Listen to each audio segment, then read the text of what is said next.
October 12, 1954. A small town in West Germany.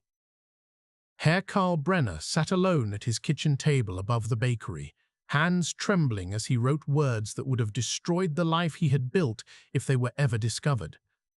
"If they knew which uniform I once wore," he wrote in a cheap school notebook hidden inside a sack of flour, "I would not be serving them bread. I would be standing in a dock or kneeling in a courtyard, or swinging from a rope." Through the small window he could see the town square. Children with satchels ran past the fountain that had been rebuilt from rubble. A woman in black, a war widow by the look of her plain dress, pushed a pram with a child too young to remember sirens. Across the square, the church steeple rose, newly repaired where shrapnel had once torn through stone. 9 years earlier, none of this had looked like this. The square had been a cratered wasteland. The church had been a blackened shell. The bakery where Karl now worked had been a collapsed skeleton, its previous owner buried under bricks and beams after an air raid. The ruins had been cleared, the windows replaced, the streets repaved. The newspapers called it the Wirtschaftswunder, the economic miracle. What had not been cleared or rebuilt were the memories of the men who moved quietly among the new facades. Before the war, Karl had not been a baker. His hands had not known the weight and resistance of dough. They knew the feel of another weight, a rifle, a clipboard, a truncheon, the leather grip of a holstered pistol. From 1941 to early 1945, he had been SSC Unterscharführer Brenner. Initially assigned to a camp in occupied Poland, later to anti-partisan duties far behind the Eastern Front, he had been one cog in a vast machine built for control, exploitation, and murder. He had guarded fences. He had marched prisoners to work sites. He had stood at the edge of pits while others fired. Sometimes he had fired himself. The mathematics of his wartime life were not recorded in the neat sums his apprentice now kept in the bakery ledger. They were written in transport lists, barracks rolls, and execution reports. On one page, Transport 47. Arrived 1023. Selected for labor, others special treatment. On another, Anti-4 Osten action. Village cleared. Suspects shot, 37. Houses burned, 64. Numbers stripped of faces. Columns of death disguised as administration. In the final months of the war, as Soviet artillery thundered ever closer and the Reich crumbled, those records had burned.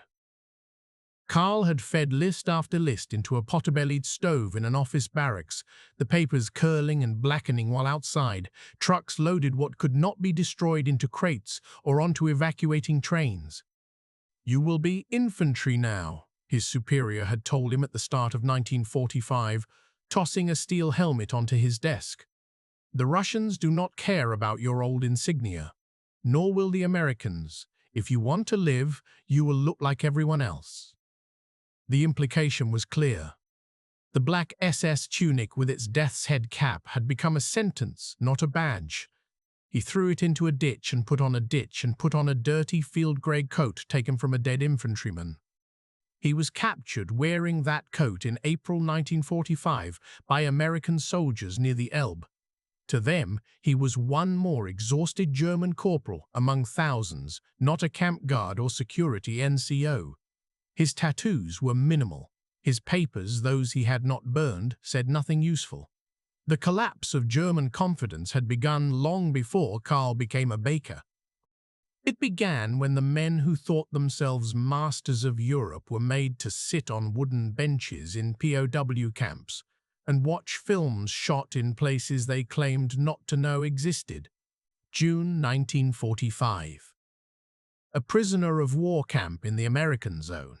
Under a corrugated roof, pressed shoulder to shoulder, German prisoners stared at a flickering screen. On it, they saw barbed wire, barracks, pits of corpses, skeletal men and women stumbling toward Allied cameras.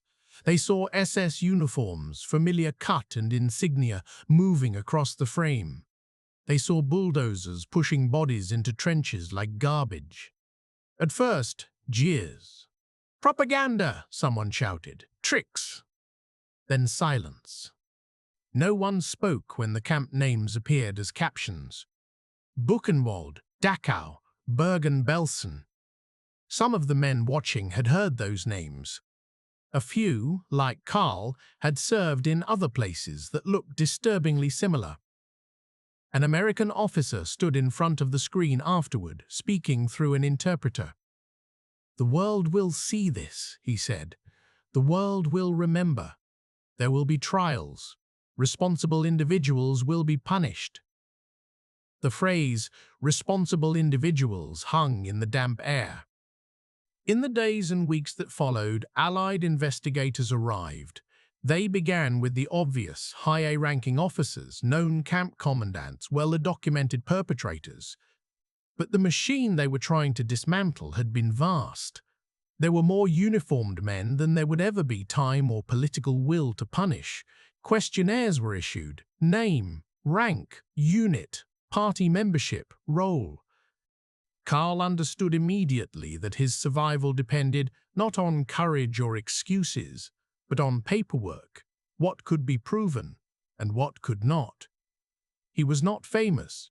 He had not been in command. He had signed orders, yes, but always under someone else's name, above his own. Men like him were everywhere in the wreckage of the Reich, functionaries, mid-level killers, essential to the system, expendable to history.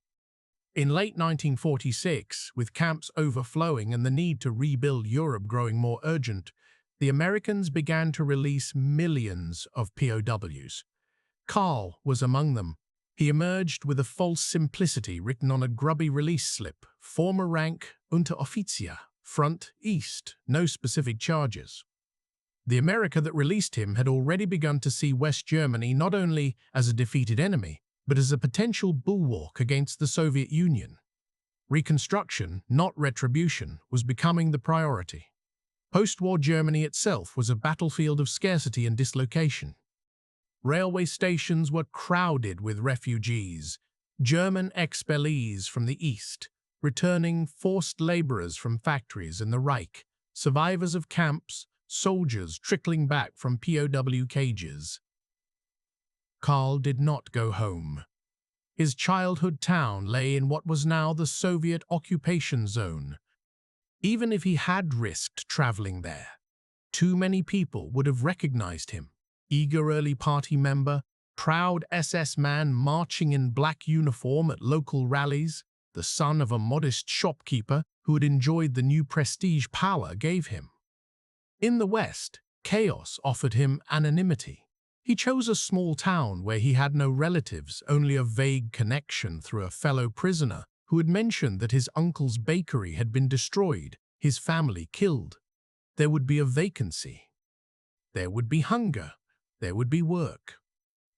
In the ruins of 1947, ideology mattered less to most civilians than calories. They stood in line for hours for 200 grams of meat per week, half a loaf of bread, a few potatoes. They traded wedding rings for cigarettes. They stripped ruined factories of brick and steel to sell on black markets. Into this world walked Karl with a new story and a careful manner. He presented himself as a former regular soldier.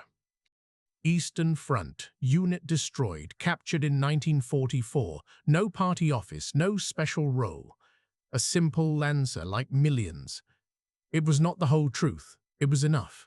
The occupation authorities, overwhelmed with paperwork, checks, and rebuilding tasks, registered him, issued him basic documentation, and moved on. Then came denazification.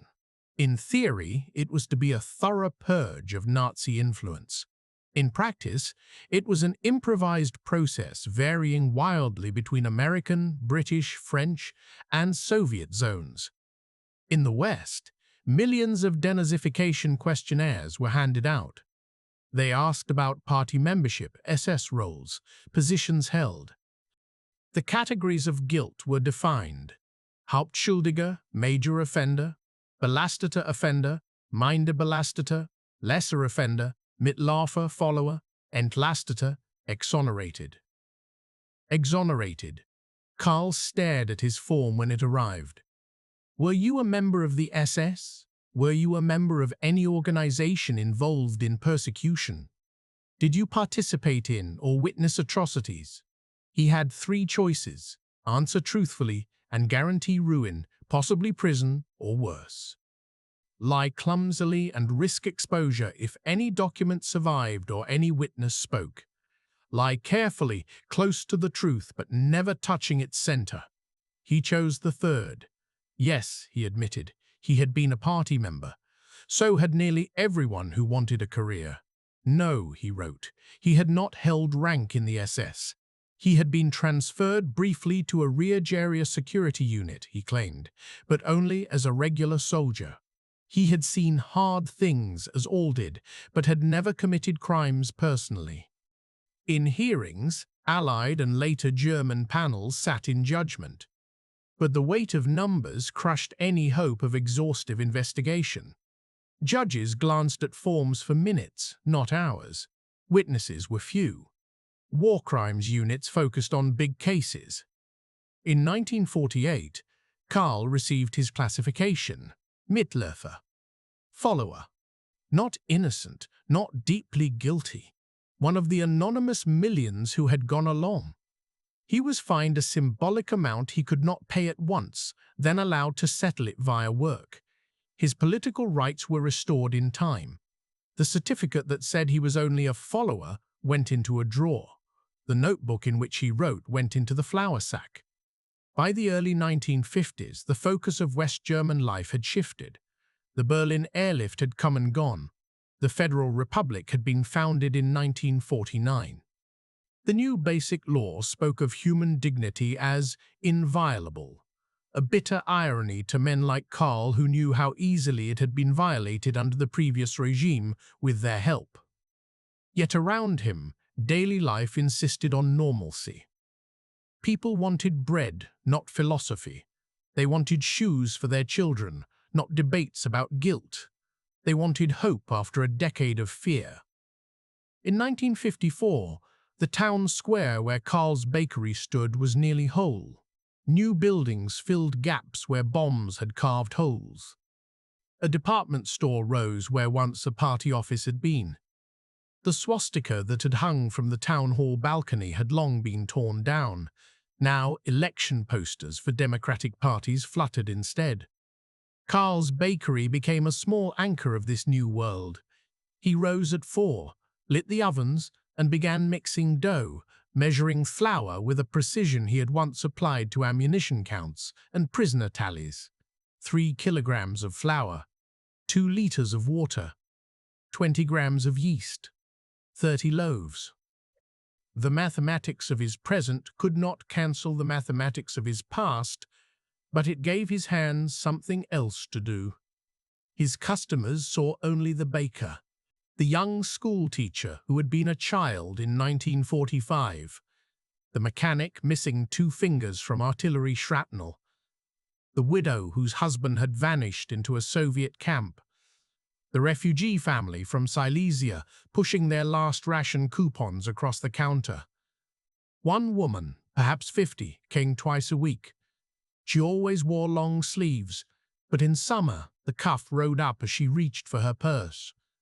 On the inside of her left forearm, in faded blue-black ink, were numbers. Not in any sequence he recognized, not from the camp where he had served, but unmistakable in their style. Concentration camp tattoos had a certain crude uniformity. The first time Karl saw them, his chest tightened. His hand nearly slipped on the bread knife. "Your bread is very good, Herr Brenner," she said with a soft accent from the east. "In our town before the war, we also had a baker like you." He did not ask what had happened to that baker. The options were few, and all grim. She did not recognize him. Why would she? Guards at one camp looked like guards at another. The men who shouted orders at her wore the same cut of uniform and the same blank expressions. He wrapped her loaf in paper, took her few coins, and watched her leave. That night, he opened his hidden notebook again. "Today," he wrote, I sold bread to a woman who has seen more of hell than I oversaw. The marks on her arm are the handwriting of a system I served. She thanks me for bread, not knowing what else these hands have done.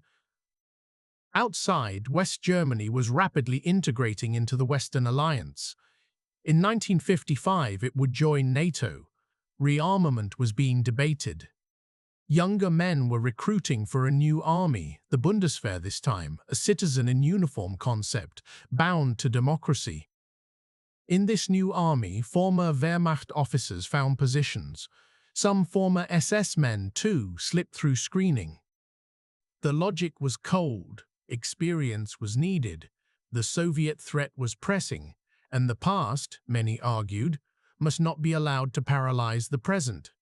The same cold logic operated in ministries, courts, universities. Civil servants who had applied Nazi racial laws now applied tax codes. Judges who had once sent traitors to the gallows now adjudicated traffic accidents. Professors who had preached Aryan superiority now lectured on European integration. For every Nuremberg defendant, there were thousands like Karl folded back into society, too many to remove without crippling the state. At the bakery, this logic had a human face. The town's police chief had been an officer in the wartime Kripo, the criminal police. The mayor had once been a mid-ranking official in the Reich food estate. The doctor signing birth certificates had written medical reports under Nazi health policies. They all greeted Karl politely. "Morning, Brenner. Busy today?" "Ja, Herr Bürgermeister." "People must eat." "Ja, Herr Bürgermeister." "People must eat." No one asked, "Where exactly did you serve? What exactly did you do?" Not because they did not suspect, because they knew that if they interrogated every face, the town would dissolve into accusation and paralyzing shame. The denazification files lay in archives, gathering dust. Officially, the chapter was closed. Unofficially, it had never been properly opened. From outside, criticism came. French and American newspapers periodically published articles condemning the rehabilitation of former Nazis. Survivor organizations protested the early release of convicted war criminals. Israel and Jewish groups abroad watched warily as West Germany built a new army while so many questions remained unanswered. Inside Germany, many responded with wounded defensiveness. "Must we be the eternal criminals?" people asked at bar tables. "How long will the world demand we pay? Did we not suffer also under bombs, hunger, expulsions?" Suffering there had been. In the town where Karl now lived, half the population had been homeless in 1945. Many had lost family in air raids. Refugees had arrived with stories of being driven from homes in Silesia, Pomerania, East Prussia, given hours to pack, herded into trains, robbed and beaten along the way. These experiences were real. They made it easier for many Germans to frame themselves primarily as victims of the war, not its instigators. Karl listened to such conversations and said little. He had seen German cities burn from a distance as anti-AT-aircraft guns fired vainly at endless waves of bombers. He had watched refugee columns trudge past the camp gates, headed west, their carts piled high with children and furniture. He knew that suffering did not cancel guilt. It layered on top of it, making a tangle almost impossible to sort.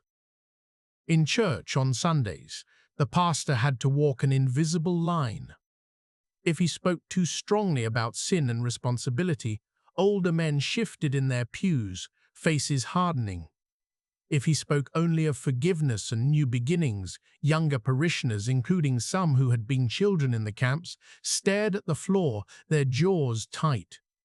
One Sunday in 1954, just after West Germany had signed agreements for sovereignty and rearmament, the sermon touched briefly on the past. "We must remember," the pastor said, "not only as a nation defeated, but as a people who allowed evil to rule among us. We must pray not only for our dead, but for those we killed." It was a rare moment of directness. After the service, congregants murmured. "Always this again," someone grumbled. "We will never be free." Outside the church, the widow with the tattooed arm stood in the sun, eyes closed, letting the light warm her face. She said nothing to anyone. Carl walked past her, tipped his hat, and returned to his ovens. He was not free, not in any way that mattered. Officially, he was rehabilitated. Socially, he was integrated. Economically, he was stable. Inside, he remained on a battlefield where the enemy was not another army but his own memory. On some nights, he tried to justify himself. He told himself that he had not designed the system, that he had joined when he was young, impulsive, eager for status in a country recovering from humiliation and crisis. That refusal had seemed impossible in 1938, when everyone he admired wore the same uniform. He remembered moments when he had shown small mercies, slipping extra bread to a prisoner, looking away when someone hid in a work detail, quietly altering a list to spare one man from being sent east. He counted these like a miser counting coins against an overwhelming debt. On other nights, the justifications collapsed. He remembered the faces of prisoners marching through snow, the sound of shots at the edge of pits, the smell of burning that had nothing to do with baking. He remembered how easily he had adapted at the time, how quickly the abnormal had become routine. Modern industrial war, he realized, had not only mechanized killing, it had mechanized conscience, breaking actions into so many small tasks that no single one felt like murder, even when the sum was genocide. He had been one of the tiny gears. Now he sold bread. The machine was gone. The dead were not. In 1954, West German newspapers carried a small story from abroad, the capture and trial of a former camp guard who had fled to another country. Customers discussed it at the counter. "Must they drag this up again and again?" a man in a good suit muttered. "We have new problems now. The Russians, the economy. We must look forward." "The Jews will never be satisfied," another man replied quietly, glancing around to see who was listening. Carl cut slices of rye bread and said nothing. He knew that forward-looking pragmatism had saved the young Federal Republic from paralysis. He also knew it had preserved men like him. In the flour sack, the notebook grew thicker. He did not write every day. Some days, exhaustion and routine smothered any impulse to confess to himself. Other days, something trivial. A number on a customer's arm, a news item, a phrase in a sermon tore open the thin membrane he had placed over his past. On those days, he wrote, "My punishment is this," one entry concluded, "to know fully what I did and to watch a country I helped poison grow strong and respected again, while leaving my kind in its foundations. There will be a reckoning one day, but I doubt it will be in a court. It will be in the questions our grandchildren ask." He was right. In the 1960s, a new generation would begin to ask those questions. Students would confront their parents. Trials in Frankfurt would revisit Auschwitz. Documentaries would show old footage again, this time in German living rooms. But in 1954, that storm had not yet broken. On October the 12th, after finishing his entry, Carl closed the notebook, wrapped it in oilcloth, and slid it back into the flour sack beneath the table. In a few hours, he would rise in the dark, step downstairs, and light the ovens. He would knead dough as the town slowly woke. He would open his door at 7 a.m., ring the small bell, and greet his first customer with a polite smile. "Guten Morgen, Frau Müller," the usual today?